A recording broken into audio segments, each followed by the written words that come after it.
What is going on, everyone? This is Connor, the co host with the most, welcoming you back to another episode of Clutch Crew Sports. And we just got done with the Super Bowl just yesterday. And thankfully for me, as a Steelers fan, the Rams pulled it off and the Bengals are still Super Bowl-less. But there were certainly a lot of things happening with the game, lots of winners and lots of losers in the game, other apart from the obvious. So we're going to get into talk about that. And we're also going to get into talk about the future for the Los Angeles Rams and the Cincinnati Bengals and where we think that they are headed for next year and if they can get back here or not.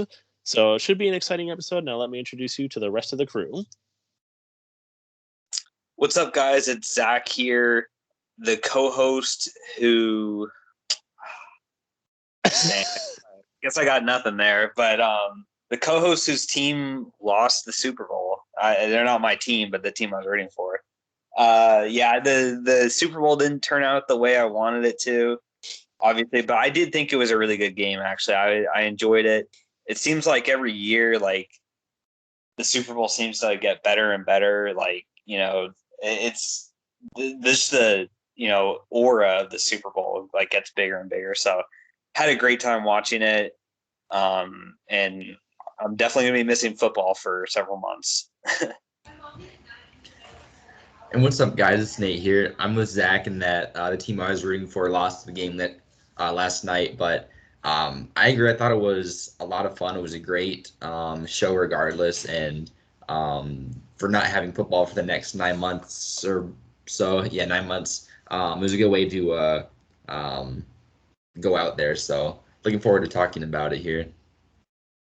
Yeah, certainly never fun to end the season on a boring Super Bowl. And it guess it seems like I was the only one that was happy with the result last night. Yep. But we are going to go around the shield, and like I said, we're going to get into some winners and losers. So, since this is the Super Bowl, I guess we'll start with the winners. The Los Angeles Rams are the obvious winners, but we have some other, less obvious winners here. So, I'll let Nate probably start with the biggest one on the winners list, and that is Stafford and Cup. So, Nate, talk to us about those two guys. Yeah, so obviously, Cooper Kupp was Super Bowl MVP. He had like 90 yards, 2 touchdowns. Obviously, the biggest winner of the night. He had great performance out of him. Basically, standard for the year. It's probably one of the best wide receiver single seasons, I would say. Definitely at least since Calvin Johnson's year. 10 years ago. But yeah, monster season from him. Great way to cap it off, and for Stafford too. I think it's huge with everything he went through in Detroit, playing through injuries, losing all those games, barely making the playoffs, not winning a playoff game, and then being able to come here in his first season, go to the Super Bowl and win the game. I think it's huge for him to finally get that achievement off his back, and whatever happens the rest of his career is kind of like almost gravy at this point. He's finally got that achievement. So glad for both of those guys to get a ring, even though I wasn't rooting for their team. I think it's huge for both of their respective careers, and excited to see where they go from here. Yeah, for sure. Cooper Cup definitely has some good, a lot of good years ahead of him. The first receiver since Jerry Rice to win the Triple Crown and Super Bowl MVP in the same season. Um, Man, it seems like if he can keep this up at least for another few years, he could be Canton bound already. At least people will be talking about that. But moving from the offensive side of the ball to the defensive side of the ball, obviously another guy who had been waiting a long time to get that Super Bowl ring is Aaron Donald. So, Zach, tell us why Aaron Donald was a winner. Yeah, Aaron Donald's a big winner here today. I think his legacy almost just as much as Stafford. I mean, Stafford maybe a little more being a quarterback, but he really needed that ring to cement himself as an all-time great. And just with when you get in the conversation of best defensive player of all time, like Aaron Donald's for sure been in that conversation, but winning the Super Bowl in the performance he had in it, all the sacks and the key stops that he had on the fourth downs and third downs and stuff, that really, to me, vaults him up the list in a lot of people's eyes. Obviously, there's going to be recency bias, but I think this is a huge jump for him in a lot of people's mental rankings of best defensive player of all time, with the Lawrence Taylors, Reggie Whites, Bruce Smiths of the world. I think he's in that conversation now, and people are going to have opinions on him being better than those guys. And then from a secondary standpoint here, I think he won because he is the most important, I think, player on this team. And he is only the fourth or fifth highest paid defensive player in the league. So this is, with his, threat of retirement, this is a great chance for him to go and renegotiate a contract with the Rams and be like, hey, I'm willing to retire. I'm going out on the top here. Now that I've won the Super Bowl, pay me, 30 million a year, like quarterback money or something ridiculous like that. I don't know how to work with the Rams, but he has that leverage for sure. So that also makes him a winner. Yeah, at the very least, he can demand that TJ Watt money that he's getting in Pittsburgh, since TJ Watt's the highest paid defensive player. So for sure, big win for Aaron Donald. Another guy that I was happy for that he finally won one. But in addition to just the players, to me, I think a big winner here is just the city of Los Angeles in general, just because Los Angeles is very notorious for being not a great place for football fans. I mean, the Rams were there for a long time. Eventually, in the early '90s, moved to St. Louis, and then moved back in 2016. Which I know a lot of people in St. Louis were upset with that. The St. Louis fans are definitely still missing their football team. There was also the Raiders that moved to LA in the 80s, and they did win a Super Bowl when they were in LA. So LA did. This is not LA's first Super Bowl title. But eventually the Raiders did end up moving back to Oakland and now obviously in Vegas. But I don't know. I think it's just good for them to get an NFL championship because they're so used to, the Lakers are one of the most dominant franchises in NBA history. They're tied for first all time in most, NBA championships. And then even just recently in hockey with like the LA Kings, they've won a few Stanley Cups in recent years. So it seemed like football really in the city of LA was just kind of an afterthought. But now, at least pro football, because they're obviously LA loves their USC Trojans, even though they haven't been doing anything since Matt Leinart and the Reggie Bush days. But just a Super Bowl title, hopefully, I'm hoping for good things for in the future for at least the Rams. I don't know about the Chargers because there's still a lot of salty San Diego fans that are sad the Chargers are gone, but at least hopefully for the Rams it'll start to get those attendance numbers up, get people more interested in watching this team and coming to the games, because it's kind of sad to see billions and billions of dollars facility, gorgeous stadium like SoFi Stadium, and half the seats are empty or half the seats are filled with opposing teams' fans. So I think it's a good thing for the city of LA in general. But moving away more from the football side of things and moving on to the halftime show, Dr. Dre, Mary J. Blige, Snoop Dogg, Kendrick Lamar, Eminem, and a special guest appearance from 50 Cent. Nate, tell us about why the halftime show was a winner. Yeah, I mean, I think this is probably one of the best shows that the NFL has put on in a while. It might not be everybody's, favorite type of music, and that's totally okay. But I just think like the production value and all that, I think was great. I think the fact that they got all those artists in one place and they all kind of got they played all their hit, songs and. Yeah, I think it was perfect. Having especially those two guys for it being in LA. Kendrick Lamar is from there as well, and then having like you said, the surprise appearance from 50 Cent. I think it was all really well done. Watching it at home, it was super cool with the camera work and the sets and all that. So I think it's like I said, it's may not be your favorite type of music, but I think when you compare it to some of the performances from past years where it's just one artist and it's like they're trying to go through all their hits, but it's like, it kind of gets old, especially when, it goes on for 25 minutes or whatever. This one felt like it felt like it blew by, and, with all the people switching around and all that. So I think it was a great job by the NFL. I was kind of worried about how it would turn out, but I was very pleasantly surprised there. Yeah, and they also didn't give everyone motion sickness like the Weeknd did last year with his ridiculous holding the selfie stick or whatever while he was going through the whatever that was he was going Yeah. through. Um, but yeah, so the halftime show, I agree. I thought it was. It's not typically my kind of music, but I thought it was very good. Also, Evan McPherson looks really funny. Like he was on the sidelines, like jamming out to it. Um, but yeah, the halftime show was good. Now, kind of back to the more football side of things with the head coach Sean McVay and Zach. Tell us why Sean McVay was a winner here. Yeah, and McVay is a huge winner at the end of this. He finally gets that championship. Uh, he will have the current record as the youngest head coach to win a Super Bowl. I think he's only 35 years old.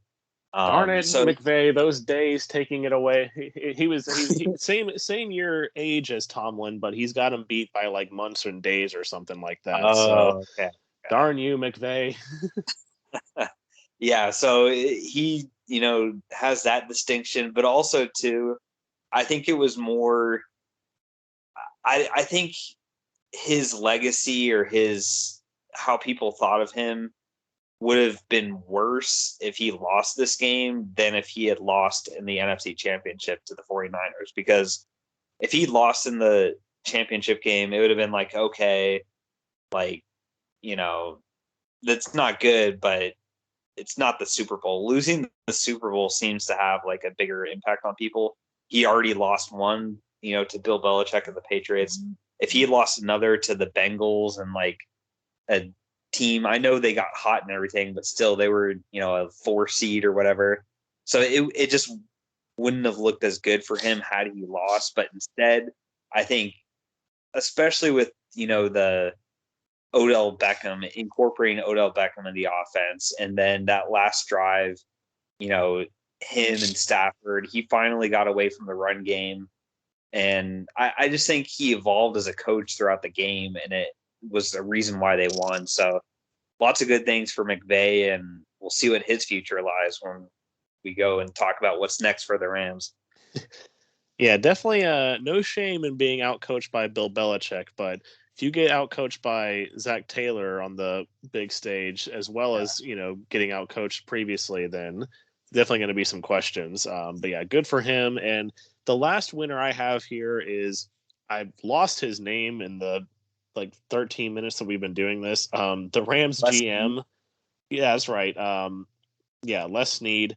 Les Snead, I think, is a big winner here just because it kind of brings it all together. Like, everyone has been so worried about this Rams team. They went all in, they gave up all these draft picks, blah, blah, blah, blah, blah. And, while yes, their future is still very, very questionable, at least he can say like it paid off. Like, me going out and trading those first round picks for Jalen Ramsey, those first round picks for Matthew Stafford, trading away some picks to get like, Robert Woods, all this stuff. At least he can say that paid off and we got a Super Bowl out of it. So I think he's a winner here because if they had gone through the end of this and gotten to 2024 when they finally have the next first round pick and they had no championships, then I don't think any team would want to touch him with a 10-foot long stick. So definitely a big win for Les Snead that the Rams finally got it done. And, who knows, maybe they could add to it in the future and he can look even smarter. But at least for now, he can enjoy the moment and, say that I was right in all the decisions that I made as the GM.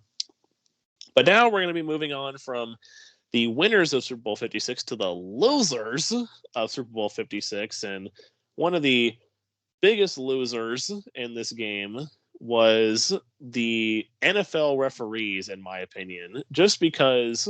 What's new? Yeah, well, yeah, that's true. What's new? I'm like the referee guy on this podcast too, but it's just I don't know, man. It's watching the game. Of course, it all started with, the 75-yard touchdown to T. Higgins where, Ramsey got his face mask pulled and the refs didn't throw the flag. And especially given the moment that happened, it wasn't like, oh, it was just kind of like the Bengals were still going to be losing by whatever, or the Bengals were blowing them out. Like, it was a huge momentum shifter in the game. You know, the Rams had gone in at halftime up 13-10. And for on the very first play of the second half, the Bengals to get a 75-yard touchdown and take the lead 17-13. Like, you could see throughout most of the third quarter for the rest of that time, like the Rams were just not the same team. Like on their next possession, you know, Stafford ended up throwing an interception, which wasn't his fault, but you know, still the team was rattled and mistakes were made. So that was a major one. And then just the change in philosophy that happened at the end of the game where the refs had been letting, I mean, that call with the no call on the face mask was evidence enough that they were letting them play pretty much all game. Like the only penalties that had happened before towards the end of the game was like a delay of game and a false start and, you know, penalties like that are like no question that happened sort of thing, you know, not the subjective calls like holding and pass interference and stuff like that. But you know, it all started when a very ticky-tack holding call on 3rd and goal, which gave the Rams, you know, a fresh set of downs. And then obviously the helmet-to-helmet hit on Cooper Kupp in the end zone. But that also ended up getting offset by a holding call, which, I mean, maybe this is just on NBC not showing a replay, but I didn't see any holding on that play by the Rams. So I was a bit confused as to why their touchdown got taken off the board because I thought it was just going to be the helmet to helmet, but then the ref was like, "Oh no, holding on the offense as well." I was like, "What?" And then you know the pass interference on Cooper Kupp in the end zone, which I will say was the right call. You could see, you know, in the replay that his jersey was being held, but you know, combine that with some of the missed calls, like both teams, like Ramsey got away with a holding, the Bengals got away with a holding on Darrell Henderson, like just the massive shift in philosophy towards the end of the game. It really starts to like just open up the debate again in my mind that they really need to have that sky judge that they had in the Alliance of American Football, like someone who can step in at least for the instance of, you know, they kind of can't fix the whole changing your philosophy thing, but at least kind of step in to fix the no call on the touchdown and be like, hey, that should have been a penalty. Like we need to switch that and make that call rather than just allowing it to happen. Like, oh, well, we missed it. Oh, well, like, you know, especially in the biggest game of the year. Like if it happens in some random regular season game, like, you know, obviously it matters to the fans and it matters in the sense of the game, but no one's going to see that. But when it happens on this in the Super Bowl, literally the whole country is watching and you missed a call like that.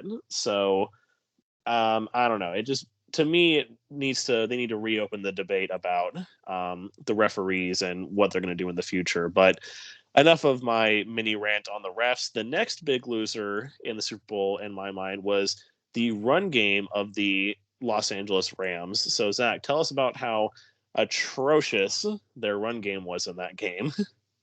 Yeah, Connor informed me before the podcast that the Rams average, you know, yards per rush was 2 yards per rush, and I was like 2. I thought it was -2 because it seemed like every play was going backwards for them, especially with Cam Akers. I mean, he was atrocious.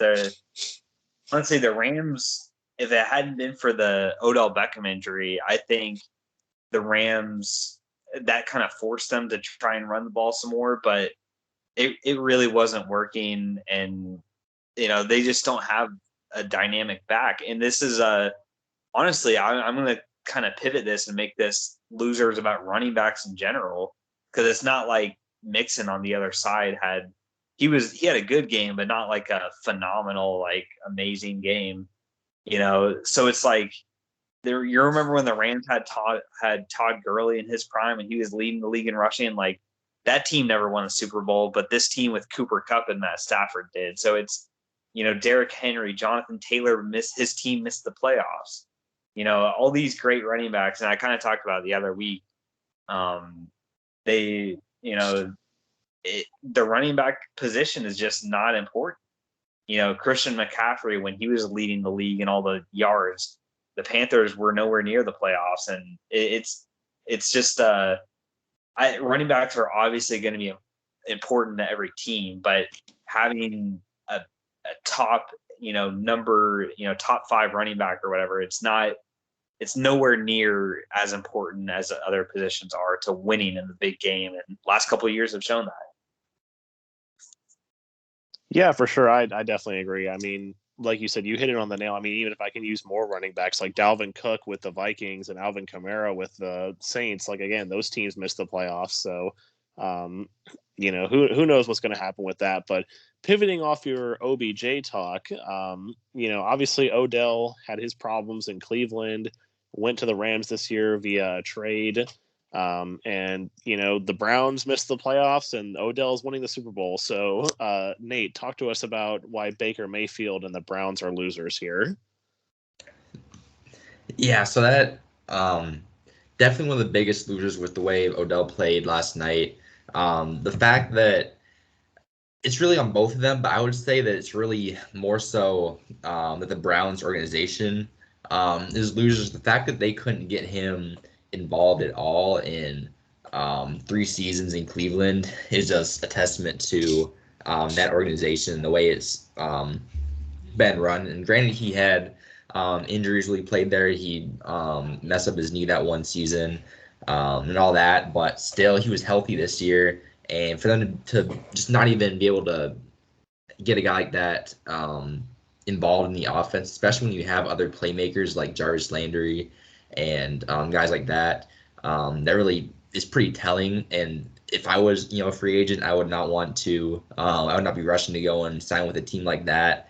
And it is definitely an L for Baker as well. The fact that um, you know Odell he was traded away, but it seemed like he definitely wanted to get out of there. He wanted a better quarterback throwing the ball, and I don't blame him. Baker, couldn't find him. He was overthrowing him, underthrowing him, just straight up not even looking his direction in Cleveland. So, I mean, this is the fact that everyone hated on Odell for his stats while he was there. And granted, he's in a much, much better situation now, but the fact that he immediately stepped in and has been putting up like Pro Bowl caliber numbers again says a lot about Cleveland and that whole situation. Yeah, for sure. I'm not a fan of Odell, but I do like to see the Browns upset. So that's kind of bittersweet for me in a way. But so far, this loser talk has all not really been about the team that actually lost the Super Bowl, which was the Cincinnati Yeah. Bengals. So let's get to some loser talk about the Bengals. So for me, obviously, the biggest loser on the Bengals in this game has to be the offensive line. I mean, I talked about it in my reasons why I thought the Rams were going to win, and it's kind of the same thing that we saw last year with the Buccaneers and the Chiefs. Granted, this wasn't a blowout like that game was, but still, I mean, Joe Burrow was under constant pressure throughout the game from everyone: Aaron Donald, Von Miller, Leonard Floyd, Ashawn Robinson. Like, they were all getting there. The Rams racked up 7 sacks in that game, and that's not even counting all the hurries that they had in that game. They had a tipped pass or two in there for good measure.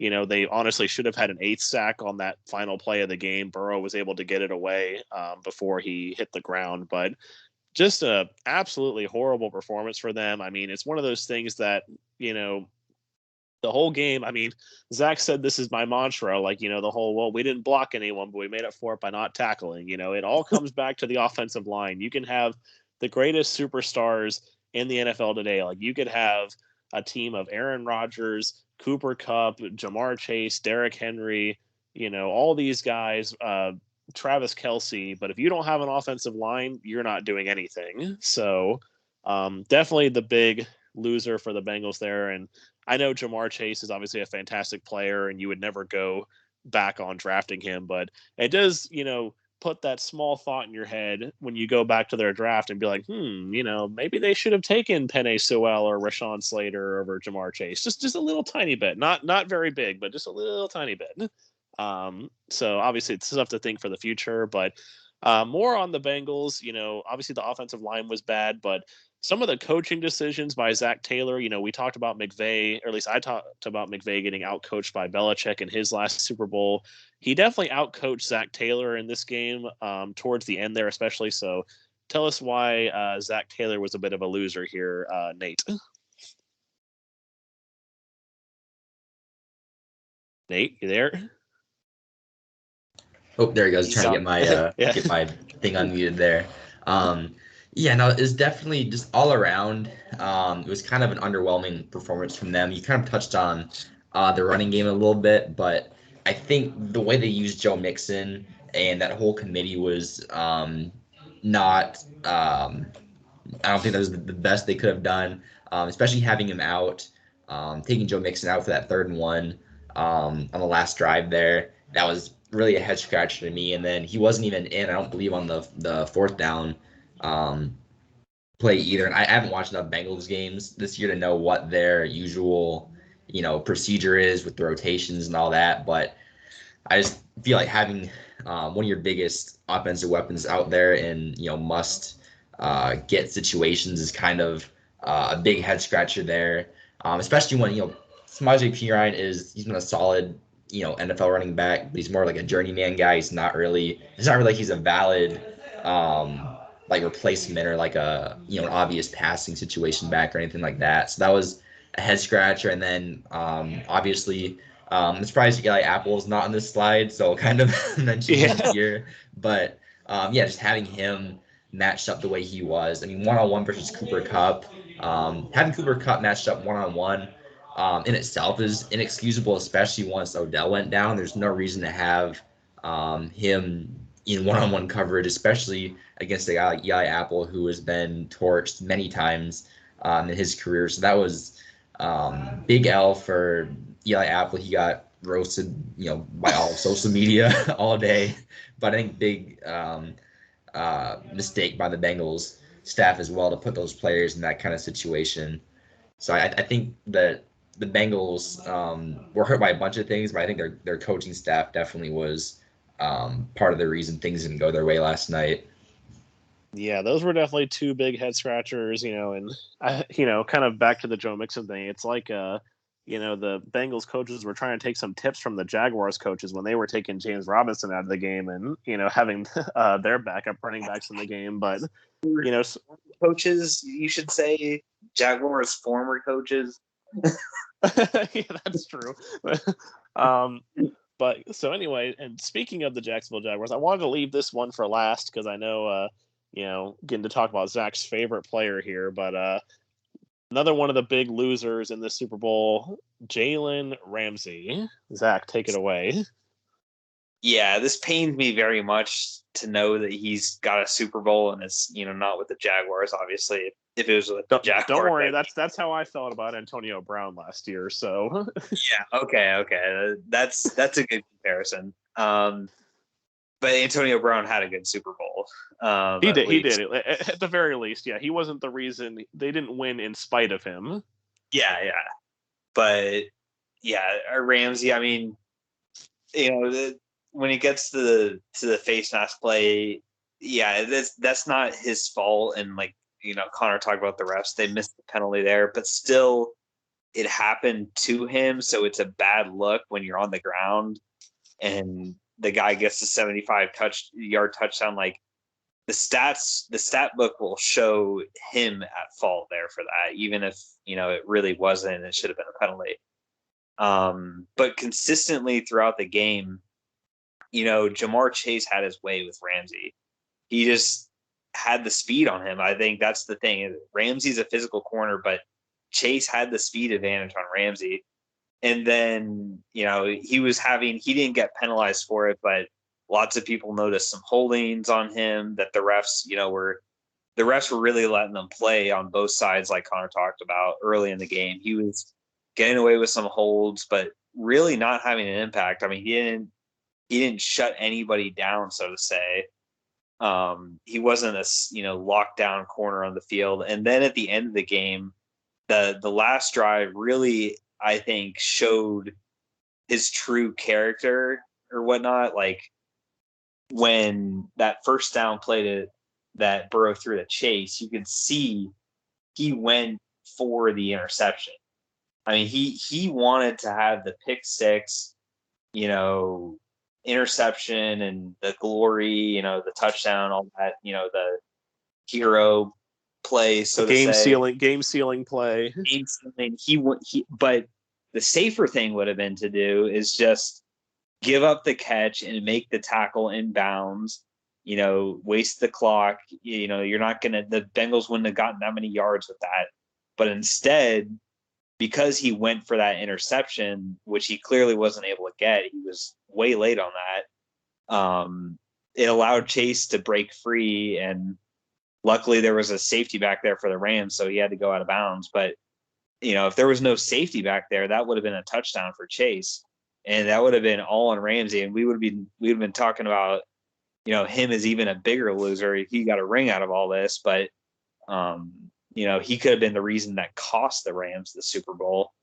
And then at the very last play, it's if the Rams hadn't, or if the Bengals offensive line, they're a loser on this slide too. If the Bengals O-line had blocked for another second or so on that play, he had, I think it was Chase, that was wide open down the field. It would have been an easy touchdown throw because Ramsey ended up on the ground there. Like he was on the ground. Chase was wide open, streaking to the end zone, would have been a surefire touchdown. And that would have been on Ramsey too. And a lot of people pointed it out. It's not like it didn't, it's not like only a few people saw it. Like, people were so like, oh, the Super Bowl's won by the Rams won the Super Bowl. But then when you look on Twitter and you see the video on Sports Center, all that stuff, like, wow, what could have been for the Bengals. Ramsey did not have his best game for sure. Yeah, well, and even back to that pick six, like you mentioned, he was late on that. He didn't even take the right angle at the ball on that. Like Burrow was smart when he threw that. He threw it to the outside. Ramsey thought he was going to throw it inside and was just like miles away from it. I was like, what are you doing? Like you weren't even close to that. So, yeah, definitely a major L for Jalen Ramsey. I regret talking him up before the Super Bowl. Thankfully, he didn't make me look like too much of a fool since the Rams still won the game. But, that was I could have been the one taking a big L there too if he had been the reason why they lost. So that's it for the winners and losers. But moving on to starting this time, we will start with the loser, the Cincinnati Bengals. Obviously, they were the losers from the Super Bowl and what they're going to do next year. So starting off probably with one of the biggest question marks, I guess, is probably a big comparison that a lot of people are making was this Joe Burrow looking like Dan Marino. Marino in his second year of his career, he got the Dolphins to the Super Bowl only to be outplayed by Joe Montana and the 49ers. And, same thing. They kind of got outcoached with Bill Walsh on the other side. It's kind of a very similar situation that Marino and Burrow both kind of share. And so now it's kind of be like, okay, the comparisons are going to start coming out. Is Burrow going to be that really good quarterback who, this elite quarterback who's great and, is future Hall of Famer, but is never going to get a ring. He's going to kind of be like the Phillip Rivers, like the next Phillip Rivers, I guess, is another good comparison for that.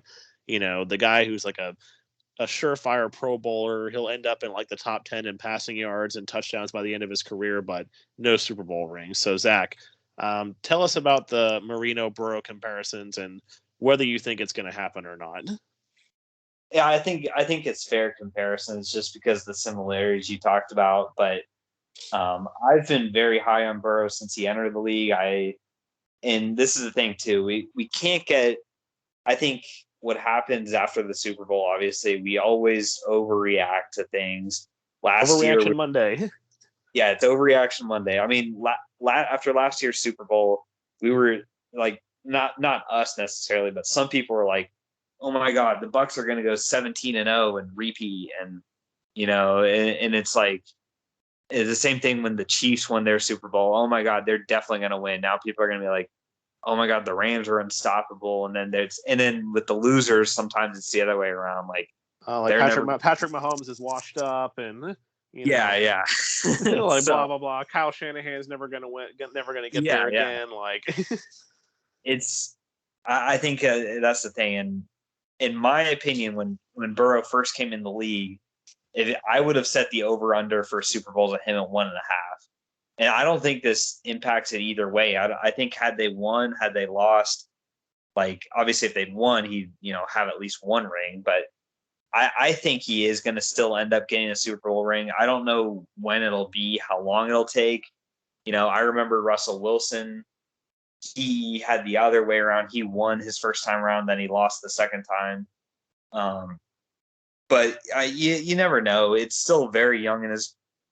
Sorry for that, but he's very young in his career. They have a good team around him. It's going to be tough to get back. Obviously, it always will be, but I still think the odds are pretty good that he'll get at least one Super Bowl in his career. So Cincinnati fans, still going to be upset with this, but they definitely have many more chances. Yeah, definitely the opposite of the Rams, where, probably the other reason why I wanted the Rams to win the game was I feel like the Bengals have so much more time to get back here, whereas the Rams, at least with Stafford for sure, he's nearing the end of his career, so there might not be another chance. So, yeah, I definitely agree. I mean, who knows? He could end up like Marino, but like you said, who knows when it's going to come, where it's going to come, if it's even in Cincinnati. Who knows if he goes to another team and wins it? Who knows? Yeah. But so moving on from Joe Burrow, now obviously every team has free agents in the offseason. The Bengals, they have a few kind of pieces here and there that are going to be free agents, but for the most part, they don't really have any major big time free agents. In my opinion, the one that on this list of highlighted players, if you're watching on YouTube, that they really need to bring back is CJ Uzomah. Burrow started to really develop some good chemistry with him there in the playoffs. He kind of became that safety blanket tight end that, you've seen a lot of the great quarterbacks have. Phillip Rivers always had Antonio Gates, Brady always had Gronk, Peyton Manning always had Dallas Clark, and then later it was Julius Thomas. Ben Roethlisberger always had Heath Miller. These guys that are not going to be going out and putting up huge stats, but they're your consistent, reliable third down, red zone, goal line targets that are going to get the catches when you need them. So I definitely think bringing Uzomah back is a must for the Cincinnati Bengals. I think bringing Jesse Bates back is also a must for the Cincinnati Bengals. He was one of the few bright spots in my mind in that secondary. He's still a young player too. He's only 25. So, you need to start building that secondary back up from the ground up, and having a really good, safety back there in my mind is always kind of the first step. You need a captain of the secondary, and you're never going to have a cornerback that's the captain of the secondary. It's always one of the safeties. So having a safety like that back there, I think is crucial for them. And then honestly, when I look at the rest of these guys, I mean, Riley Reef is, unless they can get him back on some sort of, really cheap deal, I think he's gone. He's nearing the end of his career. Ogunjobi, I think they do have a lot of cap space, so they could definitely bring him back. But I think he'd be a little lower on my list just because the Bengals do have a really solid defensive line. They have a lot of depth at that position, so it's not completely necessary. And then, same with Quentin Spain at the very bottom here. He's near the end of his career, and that O-line needs a revamp anyway. And then for sure, Mr. Eli Apple down there, I think he needs to go. He was, I think the 1 year experiment with Eli Apple, or 1 or 2 year, however long he's been there, experiment with Eli Apple needs to be done. Try and build that corner group around guys like Mike Hilton and Chidobe Awuzie and let Eli Apple go. So that's the free agents. But then the Bengals do have $58 million in cap space projected for the off. So, this team, like I said, it's not going to change that much. There's going to be a lot of the same players back. So with that in mind, what pieces in your mind, Nate, do the Bengals really need to go after to get back to the AFC Championship and get back to the Super Bowl to really give them that push? Yeah, so the main thing for the Bengals, if you're watching on YouTube on the slides, there's a couple names listed there, but I think definitely O-line has to be first priority with all that money. Go out and get a good tackle, some good guards, whatever you have to do. Get a really top tier player. I know Cam Robinson is listed there. I'm not the biggest fan of him. Haven't watched all the Jags games, but maybe in a different situation he could be good for the Bengals. But get a guy like that, and then just keep adding depth at that O-line. Just what they have right now is not at all, I don't think, acceptable, especially when you have a guy like Joe Burrow who could be a franchise quarterback to you for, a decade or more. You want to keep a guy like that upright and let him get the ball to Chase and all those guys you got out there on the perimeter. So that's got to be the main concern, I think, even at the expense of other positions, because I think the roster really wasn't that outstanding. I think for it to make it to the Super Bowl, I think a big part of it was Burrow and Chase and that offense's ability to come through in big spots. So I think really investing there is the biggest thing I would say. And then also, you touched on it a little bit, Eli Apple, not a starting cornerback. You got to go address that this offseason, whether it's, I don't know how good the uh, draft class is for corners this year, but either draft or free agency, getting some veteran names in there. Honestly, probably both will be a good strategy. But they definitely got to address that as well. But I would say O-line before they spend anywhere else would be my uh, hope there, I guess. Yeah, definitely. It's not good when you look at a team's draft needs and literally center, offensive guard, offensive tackle, every single offensive line position is underneath their draft needs. So, Yeah. not a good look there. But I guess before we move on to the Rams really quickly, I guess I'll just kind of throw this out there. I'm gonna put you guys on the spot here, and I'm gonna put myself on the spot too. So, quick prediction. Where do the Bengals end up next year? I'm going to say a divisional round playoff loss. Zach, what do you think? Ooh. I'll say wild card playoff loss. Nate. Yeah, I would tend to say divisional round loss. All right, so none of the three of us have them getting back to the conference championship at this moment. Who knows? Maybe we'll look like geniuses, or I'm sure depending on what they do in the off season, this might change. But I always like these right after the Super Bowl predictions, like where they're going to go, because you never know. Sometimes you look really smart, and sometimes you look really dumb. It's just kind of like, well, this isn't really a real prediction half the time. So anyway, moving on to the Los Angeles Rams. They obviously, compared to the Bengals, have a lot more going on with their offseason. The first big thing for them is there's been a lot of retirement talk around a lot of people in their organization, not just players, but coaching as well. So I'm going to keep this pretty brief. We have 4 players here, well, 3 players and their head coach, Sean McVay, who have all been touted for possible retirement. There is a 5th player that I haven't included. That's Andrew Whitworth, but he's pretty much a foregone conclusion in my mind to retire, given that he's in his 40s. And I mean, literally, the dude won a Super Bowl and the Walter Payton Year Award this year. Like, you're done. Like, if you come back and play again, there's something wrong with you. Like, you're done. Retire. So I'm just gonna be a quick yes or no. Do you think they'll retire? So we're gonna start with Sean McVay. There's been some talk about Sean McVay possibly retiring or stepping away, like pulling a Sean Payton and just kind of stepping away for a few years. But what do you guys think with McVay? I'm gonna say no. I think for sure he's gonna come back and coach. I think that's just kind of people overreacting to Sean Payton. Zach, what about you?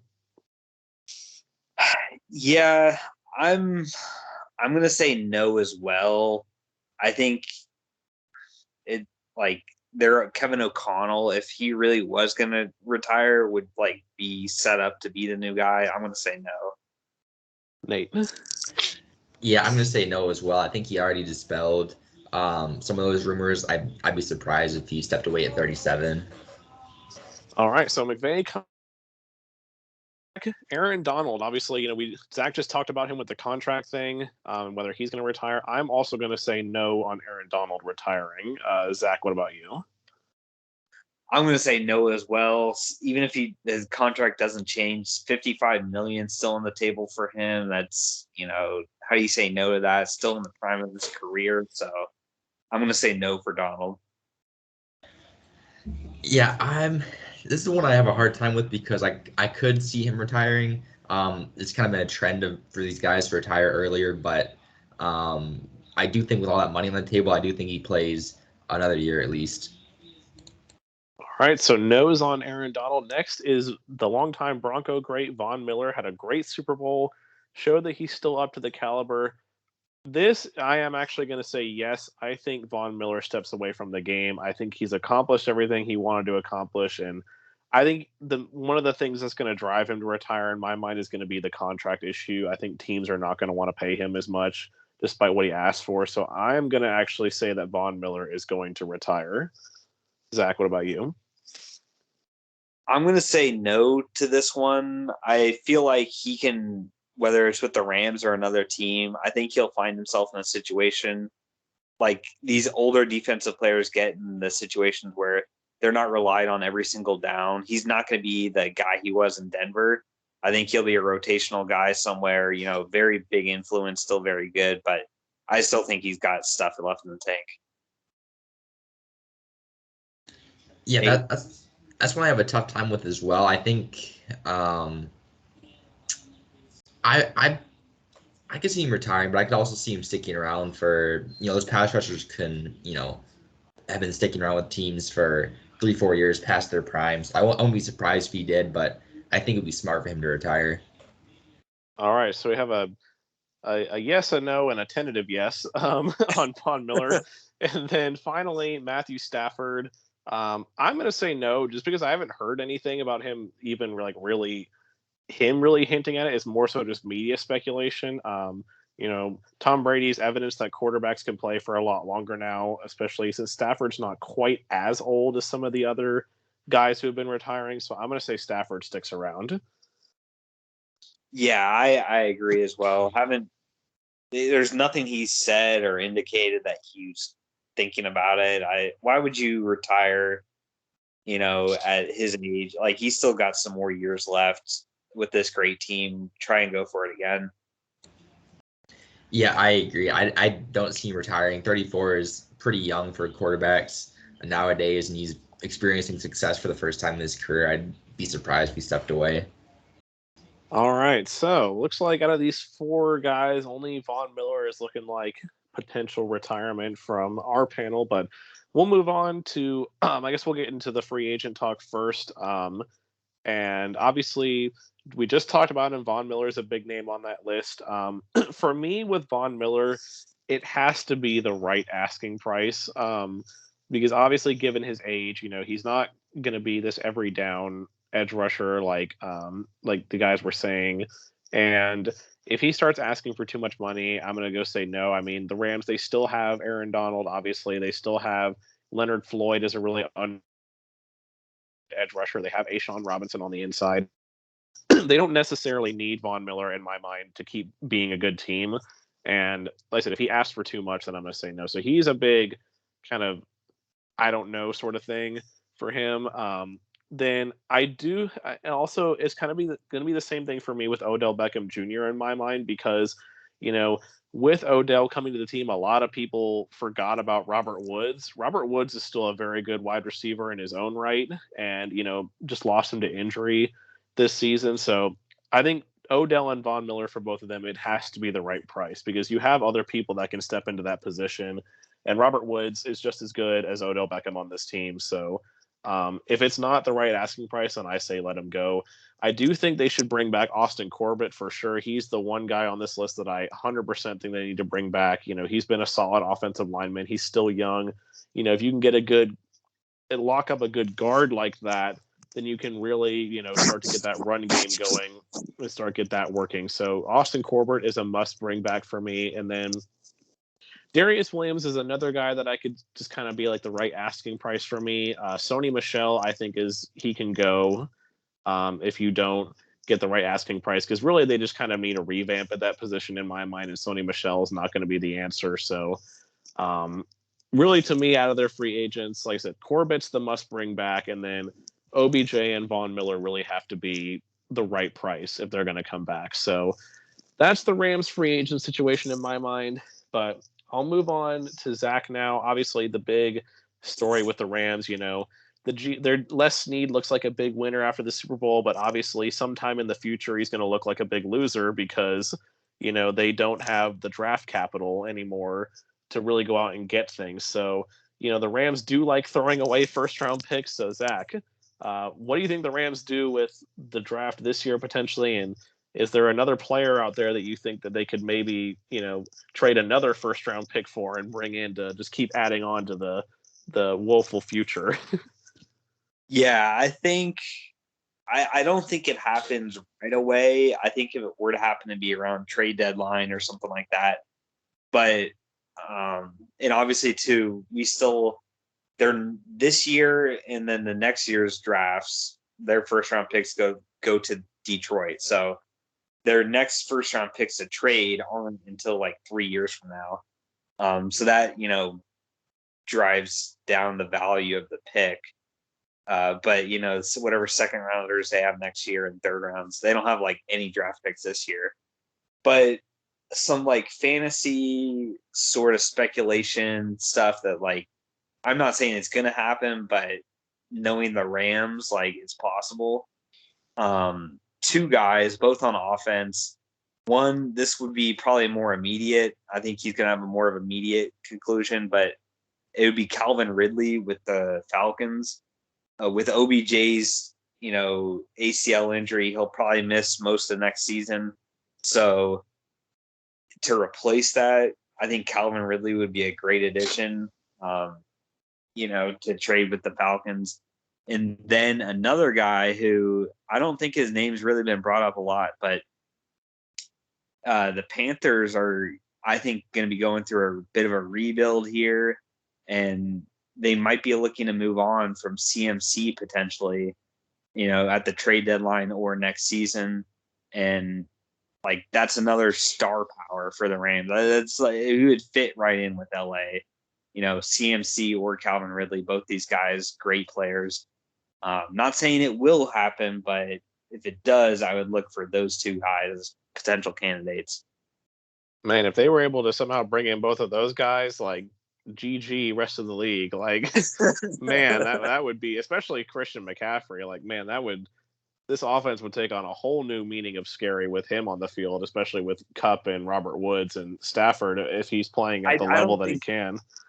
Yeah, I don't think they get both of them. Obviously, I mean, how many? Yeah, that would be a pipe dream, but but potentially potentially like CMC next year when their draft picks get more closer to the future. Yeah. And also too, they might want to try CMC out one more year in Carolina and see how things go with that. But eventually it could get to the point where it's like, he's still a good running back, but he might want to be on a winning team, and those things happen, So for sure, yeah, especially with running backs too, like you said, they tend to move around a lot these days. So interesting takes. Yeah, Zach did not discuss with me these players before the podcast, so I was very interested to hear the players that he came up with. So I like it. But Nate, I guess the last topic we have here for the LA Rams, the Rams, compared to a lot of teams in the NFC right now, teams that are contenders, are looking like one of the more stable situations going on right now.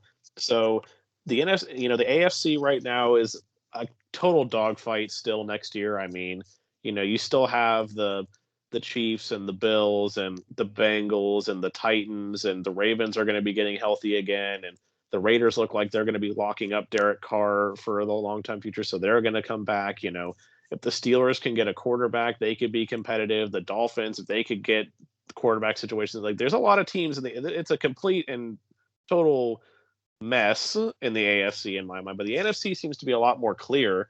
And the Rams definitely, aside from the Packers, they look like they're going to be coming out of this as, I mean, I shouldn't say that the Packers are the best, but like, between them and the Packers, they're looking like the top teams in the NFC next year. So what do you think the Rams are how good are their chances, do you think, to get back to this spot and potentially win the NFC and get back to the Super Bowl with all the turmoil going on with the other teams?